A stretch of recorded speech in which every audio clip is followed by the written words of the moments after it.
Hi, welcome to another episode of Mojo and me. मुझे बहुत ज़्यादा मन था राजस्थान में जैसलमेर में जाके डेजर्ट सफारी करने का, लेकिन वो हो नहीं पाया था अभी तक। तो वो मैं आज पूरा कर रहा हूँ। और ये रेगिस्तान राजस्थान में नहीं है, यह है बेंगलुरु से मात्र 150 किलोमीटर दूर, मैसूर से 50 किलोमीटर दूर, तलक्काड़। तलकाडू गंगास का कैपिटल था। गंगावती से लेके कोलार तक गंगास का एरिया था और यहाँ पे उनके हेडक्वार्टर्स थे। उसके बाद में AD 1004 में चोलास ने कॉन्कर किया, राजा राजा चोला के वन के टाइम में। 100 साल उनका रोल रहा। उसके बाद में होयसालास ने 100 ईयर्स के बाद होयसालास ने टेक ओवर किए। फिर around 14th century Vijayanagara empire के अंडर आ गया ये, और फिर 16th सेंचुरी के एंड और 17th सेंचुरी के शुरुआत में ये मैसूर ओडियास के अंडर आ गया ये जगह। यहाँ पे 4-5 स्क्वायर किलोमीटर एरिया ऐसे सैंड से भरा हुआ है। ये कितना बारीक है। और आर्कियोलॉजिकल सर्वे ऑफ इंडिया ने पिछले 30-40 सालों में करीब 30 मंदिर, ऐसे जो पीछे दिख रहा है वैसे 30 मंदिर मिट्टी के नीचे से खोद के निकाला है। ये जो सैंड ड्यून्स है, इसके बारे में यहाँ के लोकल्स एक स्टोरी बताते हैं जिसको बोलते हैं कर्स ऑफ तलक्काड़। विजयनगर पीरियड में यहाँ का वाइसरॉय था तिरुमला राया। उनकी राजधानी थी श्रीरंगपट्टनम। 1610 में तिरुमला राय बहुत बीमार हुए तो यहाँ वैद्यनाथेश्वरी टेम्पल में पूजा करने के लिए निकले। ये माना जाता था कि वैद्यनाथेश्वरी टेम्पल में हर बीमारी का क्योर होता है। तब श्रीरंगपट्टनम का कंट्रोल उनके वाइफ अमलेलम्मा ने टेक ओवर कर लिया। तब राजा वोडेयर मैसूर के उन्होंने ये मौका समझ के अटैक कर लिए। तो अमलेलम्मा अपने ज्वेलरी सब लेके भागे ये तलक्काड़ की ओर। और जब आर्मी वाले उनको पकड़ने वाले थे, उन्होंने श्राप दे दिया और कावेरी में कूद के सुसाइड कर लिए। उनके श्राप ये था कि मलंगी वेलपुल हो जाएगा, तलक्काड़ रेगिस्तान हो जाएगा और मैसूर राजा वोडियास के वारिस नहीं होगा। कावेरी का ईस्टर्न साइड है तलक्काडू और वेस्टर्न साइड है मलंगी। तो लोग मानते हैं कि उनके श्राप जो था, तीनों कंडीशंस फुलफ़िल हो रहे हैं। लेकिन देखा जाए तो व्हर्लपूल तो हर नदी में होता है। और वोडियास के बारे में भी उन्होंने पिछले 300 साल में शायद 7 बार अडॉप्ट किए बच्चे, तो उनके भी कुछ जनरेशन के वारिस नहीं हुए हैं। और यहाँ पे सैंड के 20 फुट ऊंचे टीले पाए गए हैं। कुछ मंदिर, 30 मंदिर जो एक्सकवेट करके निकाला गया है, कुछ फुल्ली मतलब 20 फुट सैंड के नीचे दबे हुए थे। तो इसका कुछ साइंटिफिक एक्सप्लेनेशन भी है। 14th सेंचुरी में माधव मंत्री डैम बना। माधव मंत्री भी विजयनगरा पीरियड के मंत्री थे। उनके पीरियड में इरिगेशन के लिए डैम बना।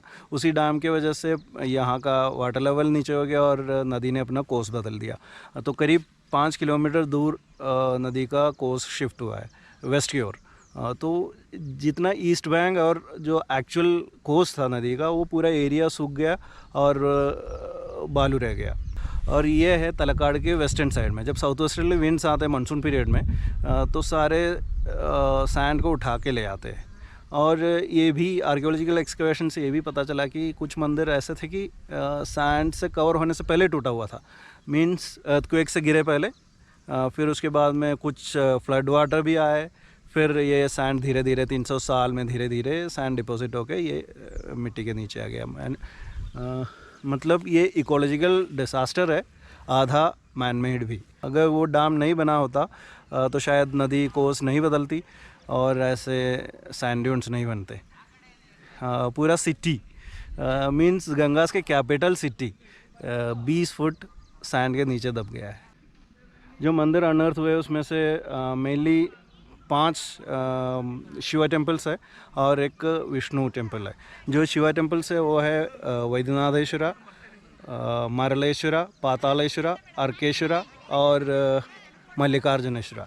ये सारे मेनली गंगा पीरियड के बने हुए हैं, मतलब 10th सेंचुरी या उससे पहले के। और कुछ चोला के एडिशंस है और होयसालास का भी एडिशंस है और विजयनगर पीरियड का भी है। सबसे बड़ा टेम्पल है वैद्यनाथेश्वरी टेम्पल। मैप में सबसे पहला डेस्टिनेशन सेट कीजिए वैद्यनाथेश्वरी मंदिर। यहाँ पे पार्किंग और एंट्री फीस दोनों फ्री है। तलक्काड़ के सबसे बड़ा मंदिर है वैद्यनाथेश्वरा मंदिर। ये द्राविडियन स्टाइल का है और ये बनाया गया गंगास के द्वारा। इसके बाद में चोलास, होयसालास और विजयनगरा पीरियड में इसमें एडिशंस हुए।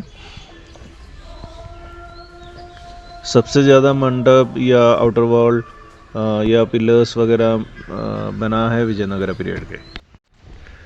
वैद्यनाथेश्वरा मंदिर के स्टोन चेन बहुत फेमस है। एक सांप और दो रिंग्स, एक चेन के दो रिंग्स बने हुए हैं। ये एक ही पत्थर से कार्व किया हुआ है, कोई कहीं जोड़ नहीं है और एक दूसरे से निकाल भी नहीं सकते ये।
पंचलिंग दर्शन वाले रूट में शेड बना रखे हैं। वैद्यनाथेश्वर मंदिर से निकल के पातालेश्वरा, मरलेश्वरा और कीर्ति नारायण मंदिर से होते हुए चौडेश्वरी मंदिर तक का रास्ता पूरा शेड बना रखा है। मैं अभी खड़ा हूँ अभी के ग्राउंड लेवल में और यहाँ से 20 फुट नीचे ये है पातालेश्वरा टेम्पल। ये ऐसा इन्हें खोद के निकाला, मिट्टी के अंदर दबा हुआ था ये मंदिर है गंगा पीरियड का। एंशिएंट कन्नड़ा स्क्रिप्ट का कुछ इंस्क्रिप्शंस इसके दीवार पे है और उसके बाद में चोलास ने भी अपने तमिल में कुछ इंस्क्रिप्शंस ऐड किए हैं, लेकिन हमारे ऐसा ही ने जिनको कॉन्ट्रैक्ट किया उसके ऊपर से पेंट मार रखे हैं।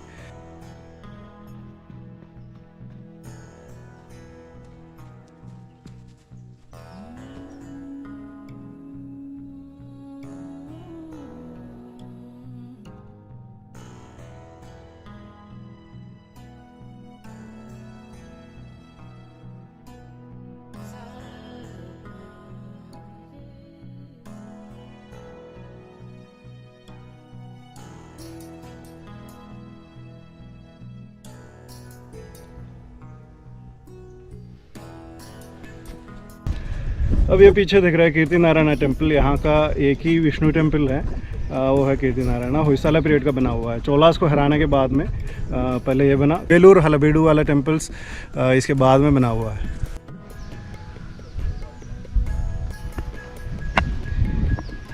ये भी मिट्टी के नीचे ही दबा हुआ था।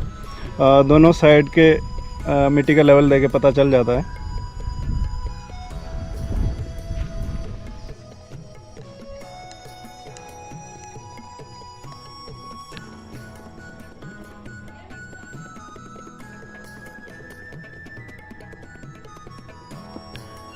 मैं बैठा हूँ कीर्ति नारायण मंदिर के एंट्रेंस के सामने और ये देखिए इसका बेस का यहाँ पे लिखा हुआ है, ये है तमिल इंस्क्रिप्शंस। ये पूरा बेस पे तमिल में लिखा हुआ है और बाद में ऊपर में उन्होंने कन्नड़ा ऐड किया है होयसालास में। होयसला पीरियड के मंदिरों में लेथ कट पिलर्स यानी लेथ टेक्नोलॉजी यूज़ करके बनाया हुआ पिलर्स बहुत दिख आता है। और ये कीर्ति नारायण मंदिर के अंदर एक पिलर है जिसमें एंशियंट तमिल इंस्क्रिप्शंस है और उसके ऊपर एंशियंट कन्नड़ा है और एक लाइन तेलुगु का भी है।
यहाँ पे जो बोर्ड लगा है एंट्रेंस पे इसके हिसाब से 1140 में बना है ये डैम, पर हिस्टोरिकल रिकॉर्ड के हिसाब से अगर माधव मंत्री ने ये बनाया है तो 14th सेंचुरी में बना हुआ होना चाहिए।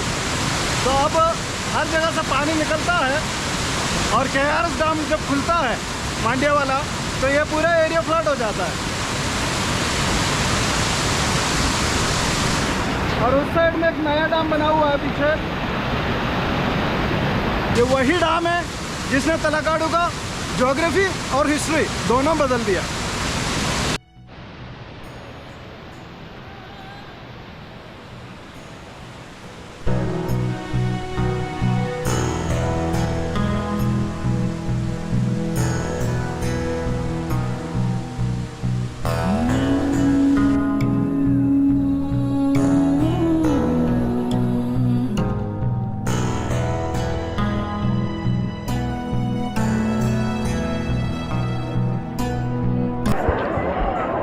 मंदिर सब घूम के अब आया हूँ कावेरी में एक डुबकी लगाने, और उसके बाद मैं चला जाऊँगा वापस कुछ देर, शायद कोई पेड़ के नीचे सो जाऊँगा आधा घंटा, उसके बाद घर चला जाऊँगा। कवर करने लायक और भी बहुत कुछ चीज़ें हैं, जैसे गगनचुकी भरतचुकी और मतलब शिवनसमुद्र प्रोजेक्ट, श्रीरंगपट्टनम और मैसूर, ये सब इसी में कवर कर सकता है।